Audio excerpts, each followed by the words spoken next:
Hello guys, welcome sa ating mini vlog and welcome din sa ating mga new followers dyan. So ayan nga, kakatapos ko lang mag-gardening doon sa labas. Nagdamo ako and mayroon din akong tinanim. So nagtanim din ako ng okra. So habang nakaupo nga ako dyan sa upuan, habang nagpapahinga is nakita ko yung bakanting space sa pagitan ng dalawang curtain. So naisip ko ano kaya kung lagyan ko na lang din ng curtain kasi may bakante pa naman akong isang curtain.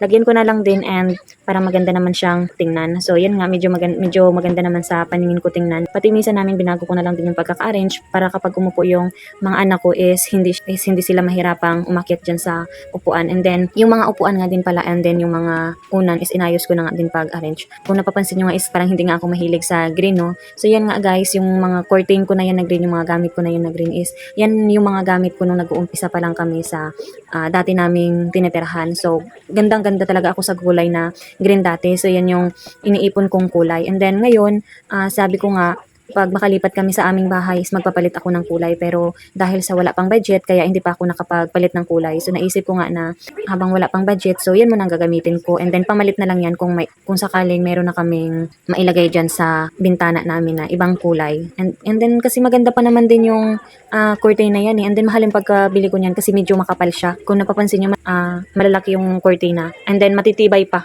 and hindi pa naman din kupas. Ang gaganda pa tingnan. So yan muna nilagay ko kasi medyo bumagay naman din. Kung napapansin nyo nga yung mga ano ko, ayan. So gandang-ganda nga din sa mga inarins kong upuan. Yan sila yung mga taga puri ng mga ginagawa ko dyan sa loob. Kung maayos na ba or kung maganda na.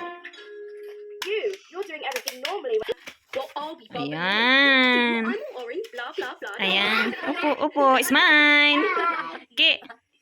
So yan lang guys for today's video. Salamat sa panonood. Bye!